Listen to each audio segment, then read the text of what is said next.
Pour se rendre au centre social, ces jeunes du quartier de la Villeneuve à Fréjus doivent prendre un minibus.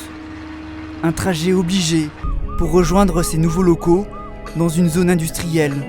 C'est la conséquence d'une baisse des subventions décidée par le nouveau maire Front National.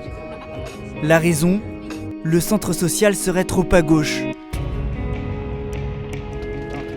Pour comprendre comment Fréjus en est arrivé là, il faut remonter au soir du second tour de l'élection municipale de mars 2014.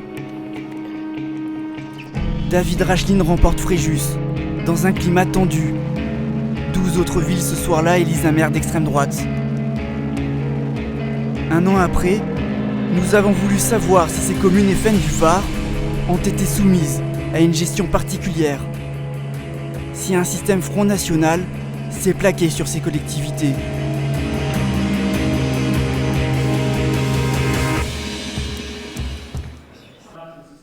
Le climat de tension qui a suivi l'élection du maire n'est pas retombé.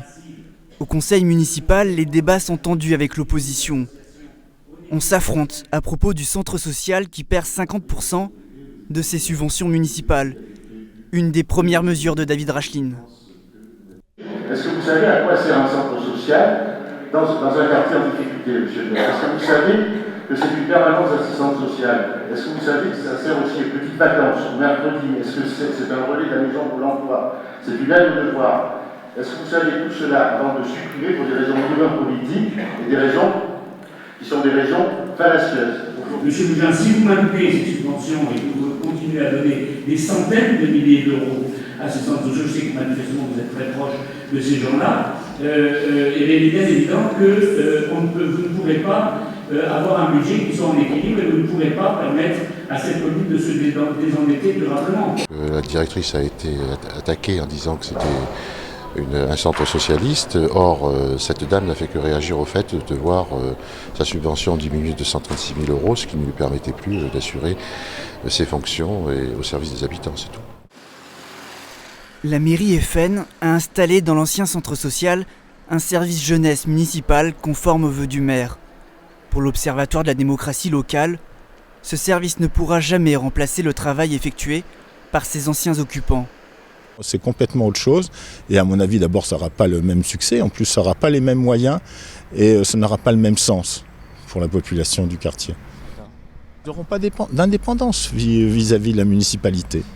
C'est quelque chose d'autre, c'est quelque chose qui dépend entièrement de la municipalité, qui à mon avis n'a pas une grande volonté d'intégrer les populations et de faire vivre ensemble les gens qui vivent dans les quartiers populaires.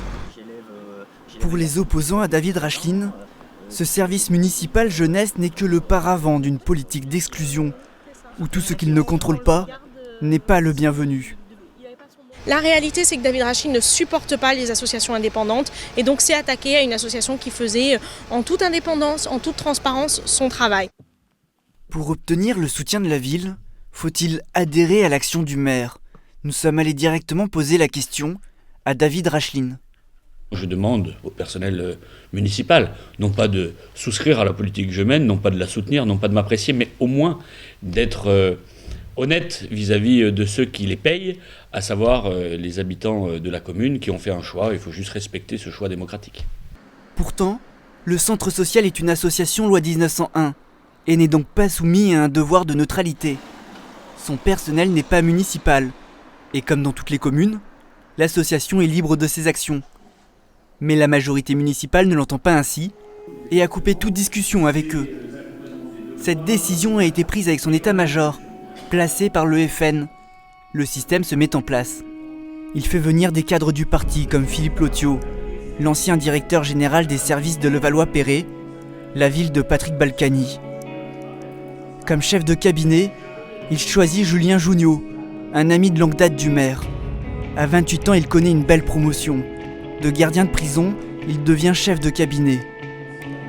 Après la victoire, il démissionne pour s'installer à l'hôtel de ville. Le FN a fait campagne contre le clientélisme de l'ancien maire. Pourtant, quelques mois après, l'équipe Racheline est suspectée de favoritisme. On cause notamment une PME, la patrouille de l'événement, tenue par des proches du parti. Cette société gère les festivités de la ville. Elle a son siège à Paris, dans les mêmes locaux que ceux du micro-parti Jeanne, le parti personnel de Marine Le Pen. Dès la victoire électorale, la société est créée et ouvre une succursale à Fréjus. L'adresse, une boîte aux lettres dans une société de domiciliation. Un montage que dénonce l'opposition municipale. C'était une entreprise qui était directement liée à l'état-major parisien du Front National et à la galaxie de Marine Le Pen. Mais c'était une société événementielle qui lui a été envoyée par les dirigeants parisiens du Front National à Fréjus pour faire la programmation événementielle. Il est certain qu'à Fréjus, avec la victoire de M. Rachid, un nouveau marché s'ouvrait et il était donc important pour les dirigeants du Front National de positionner une société proche. Un entourage douteux, des choix politiques basés sur le copinage, mais aussi idéologiques. Le 17 novembre 2014, un arrêté municipal interrompt les travaux de la mosquée de Fréjus. C'était une promesse de campagne. Cette décision de David Racheline est le fruit d'un lobbying de F de Souche, un site d'extrême droite, d'inspiration nationaliste et identitaire, qui se vante d'avoir obtenu gain de cause. Le combat s'engage avec l'association El Fat qui finance les travaux. Le 19 décembre, le tribunal administratif de Toulon suspend l'arrêté, une décision soutenue par la préfecture. L'association qui a été destinataire de l'arrêté interruptif a fait le choix de saisir le juge administratif quelques jours après que le préfet ait demandé par courrier au maire de rapporter cet arrêté d'interruption de travaux parce qu'effectivement le préfet estime qu'il avait une double fragilité. Donc le préfet a attiré l'attention du maire, monsieur le maire, votre arrêté étant potentiellement illégal, puisque je suis votre supérieur hiérarchique en la matière, et je vous demande de le rapporter. Le soir même, les travaux reprennent. C'est une victoire pour l'association El Fat. La bataille de la mosquée est perdue pour David Racheline. Il s'est incliné face à la résistance des habitants et à la décision de justice. La mosquée a fini d'être construite et nous ne voyons pas aujourd'hui ni l'ombre d'un référendum, ni l'ombre d'une destruction de la mosquée. Et c'est tant mieux parce que nos concitoyens de confession musulmane ont droit à un lieu de culte comme l'ensemble des communautés religieuses de cette ville y ont déjà droit. Autre victoire pour l'opposition, le centre social du quartier de Villeneuve rouvre ses portes et inaugure ses locaux. Les habitués se sentent déjà chez eux. Les animateurs sont de retour pour que Villeneuve vive. On a uniquement fait par rapport à la solidarité, c'est que du bénévolat. Des personnes sont venues nous aider à mettre en place la structure puisqu'on n'avait pas de budget travaux. Donc voilà, un mois de dur labeur et voici le résultat. Une conseillère générale UMP et une conseillère régionale PS ensemble. L'image d'un consensus rare. Face au FN, l'opposition fréjussienne fait bloc. On a projet toutes les deux de évidemment soutenir corps et âme ce centre social. Je pense que c'est très très important que les deux institutions que forment le Conseil régional et le Conseil général puissent être des soutiens financiers et des soutiens institutionnels pour une action comme celle-là. Le fait de conserver ce centre social, de l'installer aujourd'hui envers et malgré tout, c'est surtout et avant tout un acte de résistance. La résistance, elle s'organise aussi à Cogolin, une autre ville du Var gérée par le FN. Ce soir, l'association Place Publique dresse un sombre portrait du Front National. Ce sont des anciens activistes d'extrême droite, de BUT, de groupes étudiants, etc. Donc ça donne la tonalité aussi du système que ce maire est en train, a essayé en tout cas pour cette circonstance, d'importer à Cogolin. Dans cette commune de 11 000 habitants, le nouveau maire s'appelle Marc-Étienne Lansade, un ancien promoteur immobilier de l'ouest parisien, parachuté par l'appareil du FN dans le Var. Il amène avec lui un conseiller, Jean-Marc Smadja, un vieil ami. Il s'agit d'un proche des Balkany, pour qui il gérait le patrimoine de Levallois-Perret. Dans une interview à Marianne, le maire déclare, je cite, qu'il lui a confié la mission de faire du pognon via des opérations immobilières. J'essaye aujourd'hui de constituer des équipes de gens qui vont m'aider à faire de cette ville, qui a un potentiel extraordinaire, de la monter en gamme, tranquillement. Et on sera sanctionné ou non de notre succès par une augmentation du prix de l'immobilier. La principale cible du maire, c'est le Yotel, un espace vert communal de 13 hectares qui sert de camping social. Le but, en faire un haut lieu touristique de la baie de Saint-Tropez. Jean-Marc Smadja a commencé à prospecter. Oui, je l'ai rencontré début juin et il m'a exposé grosso modo le projet du maire, mais dans ses très grandes lignes, c'est ce qui correspondait à ses engagements, c'est-à-dire respect de la partie arborée, pas faire de bassin, pas faire de marina, mais urbaniser avec des hôtels, crèches, écoles, etc. Et puis des logements également. Jean-Marc Smadja s'est donc mis au travail depuis plusieurs mois. Petit problème, il n'est recruté comme conseiller du maire qu'à partir du 26 février. Et pour le payer, un montage particulier. Il passe par une société prestataire, domiciliée chez lui, à qui la mairie attribue, sans appel d'offres, le marché de conseil en urbanisme. Le prix de ses services, 30 000 € par an. Mais il n'y a pas qu'avec la situation contractuelle de ses conseillers que le maire de Cogolin serait à la limite de la légalité. Son adjointe, Régine Rinaudot, déléguée aux affaires sociales, serait en charge d'appliquer la préférence communale dans l'attribution des logements sociaux.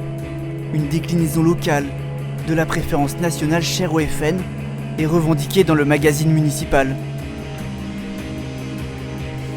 Nous mettons en place une politique sociale qui intègre la préférence nationale et surtout la préférence cogolinoise, plus particulièrement en matière de logements sociaux. En octobre 2014, le Centre communal d'action sociale envoie un courrier signé par Régine Rinaudot aux locataires des HLM de la ville. Un questionnaire en réalité très détaillé. Et s'il reste sans réponse, la ville menace de réévaluer la position des locataires. Une habitante, surprise par la méthode, a décidé d'appeler son bailleur VAR Habitat. VAR Habitat n'était absolument pas au courant de cette enquête. Et ensuite, donc, j'ai appelé le Centre communal d'action sociale en leur demandant pourquoi ils voulaient mon avis d'imposition, puisque moi, mon loyer, je le paye à mon bailleur.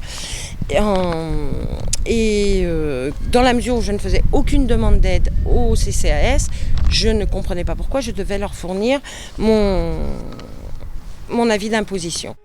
Ce questionnaire, nous nous le sommes procuré. Il demande la nationalité française, Union européenne, hors UE, une question pour le moins incongrue dans un audit sur la répartition des logements sociaux. La nationalité serait-elle pour Cogolin un critère d'attribution ? Pourtant, les précédentes tentatives de mise en œuvre d'une préférence nationale et communale ont été condamnées par la loi contre la discrimination. Nous avons essayé d'en savoir plus sur les intentions du FN. Maintenant, on ne peut plus se contenter de dire, mesdames, mesdemoiselles, messieurs, on va dire monsieur le sénateur, messieurs les maires, messieurs les conseillers municipaux et bientôt messieurs les conseillers généraux, il y en aura tellement. Ce jour-là, Jean-Marie Le Pen mobilise ses troupes lors d'un repas des cadres locaux du parti. La préférence nationale est un argument de campagne. Officiellement, le parti attend d'être au pouvoir pour changer la législation. Mais la tentation est bien là. Aujourd'hui, malheureusement, la préférence nationale n'étant pas légale, elle n'est pas appliquée par nos maires, bien évidemment. Quand une commune construit des logements sociaux, quand les constructions ont été financées par la ville, il est tout à fait normal et logique que la ville attribue l'intégralité des logements d'abord à ses concitoyens. Cette interdiction ne semble pas gêner Marc-Étienne Lansade. Pour lui, appliquer la préférence communale est une évidence. Il considère avoir été élu pour cette politique. La préférence communale, vous l'appliquez dans les logements sociaux ? La préférence communale, à titre perso, oui, bien évidemment. Mon premier boulot, c'est de m'occuper du sort des habitants de cette ville qui m'ont fait confiance. Je ne vais pas aller donner des logements sociaux à des gens qui viennent de Paris, Dunkerque ou Brest. Je suis pas non concerné par leurs problématiques personnelles, mais moi, je suis maire de cette ville. Donc, bien sûr, c'est le sort des résidents de cette ville qui me tient à cœur. À Cogolin, la préférence communale est un critère dans l'attribution des logements sociaux. La ville n'échappe pas aux polémiques. Le premier adjoint, Éric Masson, est condamné en première instance pour outrage sur personne dépositaire d'une mission de service public. Il a fait appel. À Fréjus, la mairie cherche à prendre le contrôle de la culture. Elle baisse des subventions aux associations sportives et à la médiathèque. Elle cible les quartiers populaires et s'en prend au centre social, à la mosquée. Le système se met en place. Le Front National est en train d'imprimer sa marque sur les communes qu'il gère.